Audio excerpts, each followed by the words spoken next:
Hello ಸ್ನೇಹಿತರೆ, ಮತ್ತೊಂದು ಹೊಸ ವಿಡಿಯೋಗೆ ಸ್ವಾಗತ.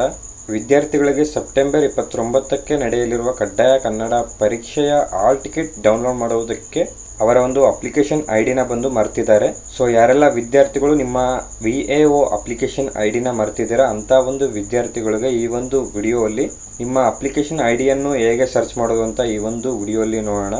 ಮತ್ತು ಹಾಲ್ ಟಿಕೆಟ್ನ ಡೌನ್ಲೋಡ್ ಮಾಡುವಾಗ ಕೆಲವು ಟೆಕ್ನಿಕಲ್ ಎರರ್ಸ್ ಇದೆ, ಆ ಒಂದು ಪ್ರಾಬ್ಲಮ್ಸು ಕೂಡ ಈ ಒಂದು ವಿಡಿಯೋಲ್ಲಿ ಸಾಲ್ವ್ ಮಾಡೋಣ. ಓಕೆ, ವಿಡಿಯೋ ಶುರು ಮಾಡೋದಕ್ಕಿಂತ ಮುಂಚೆ ಬೇಗ ಇನ್ನೂ ಯಾರೆಲ್ಲ ಚಾನಲ್ಗೆ ಸಬ್ಸ್ಕ್ರೈಬ್ ಆಗಿಲ್ಲ ಸಬ್ಸ್ಕ್ರೈಬ್ ಆಗಿ ಹಾಗೂ ವಿಡಿಯೋಗೊಂದು ಲೈಕ್ ಮಾಡಿ.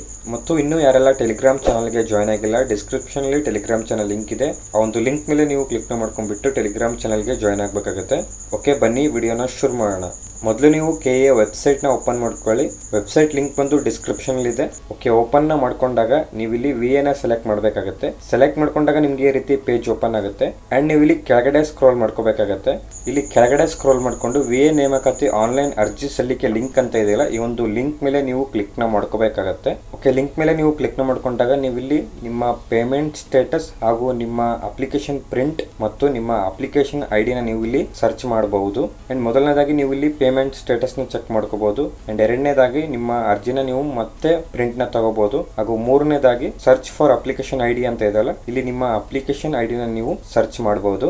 ಅಂಡ್ ಸಿಂಪ್ಲಿ ನಾವಿಲ್ಲಿ ಅಪ್ಲಿಕೇಶನ್ ಐಡಿನ ಸರ್ಚ್ ಮಾಡ್ತಾ ಇರೋದ್ರಿಂದ ಈ ಒಂದು ಮೂರನೇ ಲಿಂಕ್ ನ ನೀವು ಸೆಲೆಕ್ಟ್ ಮಾಡ್ಕೋಬೇಕಾಗತ್ತೆ.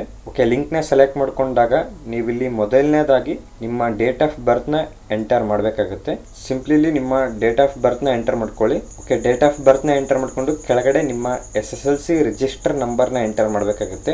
ಈ ಒಂದು ಫೀಲ್ಡ್ ಅಲ್ಲಿ ನಿಮ್ಮ SSLC ರಿಜಿಸ್ಟರ್ ನಂಬರ್ ನ ನೀವು ಇಲ್ಲಿ ಎಂಟರ್ ಮಾಡ್ಕೊಳ್ಳಿ. ಓಕೆ, SSLC ರಿಜಿಸ್ಟರ್ ನಂಬರ್ ನ ಎಂಟರ್ ಮಾಡ್ಕೊಂಡು ಕೆಳಗಡೆ enter last 4 digit of your Aadhaar number ಅಂತ ಇದೆಯಲ್ಲ, ನೀವಿಲ್ಲಿ ನಿಮ್ಮ ಆಧಾರ್ ಕಾರ್ಡ್ ನ ಲಾಸ್ಟ್ 4 ಡಿಜಿಟ್ ನಂಬರ್ ನ ಎಂಟರ್ ಮಾಡಬೇಕಾಗುತ್ತೆ. ನಿಮ್ಮ ಆಧಾರ್ ಕಾರ್ಡ್ ಅಲ್ಲಿ ಇರುವ ಲಾಸ್ಟ್ 4 ಡಿಜಿಟ್ ನಂಬರ್ ನ ಎಂಟರ್ ಮಾಡ್ಕೊಂಡು ಕೆಳಗಡೆ ಇಲ್ಲಿ ಸಬ್ಮಿಟ್ ಅಂತ ಒಂದು ಆಪ್ಷನ್ ಇದೆಯಲ್ಲ, ಒಂದು ಆಪ್ಷನ್ ಮೇಲೆ ನೀವು ಕ್ಲಿಕ್ ಮಾಡ್ಕೊಂಡಾಗ your application ID is sent to your mobile number ಅಂತ ಒಂದು ಪಾಪ್ಅಪ್ ಶೋ ಆಗುತ್ತೆ. ಇಲ್ಲಿ ನಿಮ್ಮ ಅಪ್ಲಿಕೇಶನ್ ID ನಂಬರ್ ನ ನಿಮ್ಮ ಮೊಬೈಲ್ ನಂಬರ್ಗೆ ಟೆಕ್ಸ್ಟ್ ಮೆಸೇಜ್ ಮುಖಾಂತರ ಸೆಂಡ್ ಮಾಡ್ತಾರೆ. ಆ ಒಂದು ಅಪ್ಲಿಕೇಶನ್ ಐಡಿನ ಯೂಸ್ ಮಾಡ್ಕೊಂಡು ನಿಮ್ಮ ಒಂದು ಹಾಲ್ ಟಿಕೆಟ್ ನ ನೀವು ಡೌನ್ಲೋಡ್ ಮಾಡ್ಕೋಬಹುದು. ಅಥವಾ ನಿಮ್ಗೆ ಏನಾದ್ರು ಟೆಕ್ಸ್ಟ್ ಮೆಸೇಜ್ ಮುಖಾಂತರ ಅಪ್ಲಿಕೇಶನ್ ID ಏನಾದ್ರು ಬಂದಿಲ್ಲ ಅಂದ್ರೆ ಮತ್ತೆ ನೀವು ಇದೇ ರೀತಿ ನಿಮ್ಮ ಎಲ್ಲಾ ಡೀಟೇಲ್ಸ್ ನ ಎಂಟರ್ ಮಾಡ್ಕೊಂಡು ಸಬ್ಮಿಟ್ ಮೇಲೆ ಕ್ಲಿಕ್ ಮಾಡ್ಕೊಂಡು ಮತ್ತೆ ನೀವು ಮೆಸೇಜ್ಗೆ ರಿಕ್ವೆಸ್ಟ್ ಮಾಡಬೇಕಾಗುತ್ತೆ. ಅವಾಗ ನಿಮ್ಗೆ ID ಬಂದು ಸಿಗುತ್ತೆ. ಆ ಒಂದು ID ಮುಖಾಂತರ ನೀವು ಹಾಲ್ ಟಿಕೆಟ್ ನ ಆರಾಮಾಗಿ ಡೌನ್ಲೋಡ್ ಮಾಡ್ಕೋಬಹುದು. ಓಕೆ, ಐ ಹೋಪ್ ಈ ಒಂದು ವಿಡಿಯೋ ನಿಮ್ಗೆ ಇಷ್ಟ ಆಗಿದೆ ಅನ್ಕೊಳ್ತೀನಿ. ವಿಡಿಯೋ ಇಷ್ಟ ಆದ್ರೆ ವಿಡಿಯೋಗೊಂದು ಲೈಕ್ ಮಾಡಿ ಹಾಗೂ ಚಾನಲ್ಗೆ ಏನಾದ್ರು ಸಬ್ಸ್ಕ್ರೈಬ್ ಆಗಿಲ್ಲ ಅಂದ್ರೆ ಸಬ್ಸ್ಕ್ರೈಬ್ ಆಗಿ ಅಂತ ಹೇಳ್ತಾ ಮತ್ತೆ ಸಿಗೋಣ ಮುಂದಿನ ವಿಡಿಯೋಲಿ. Take care, good by.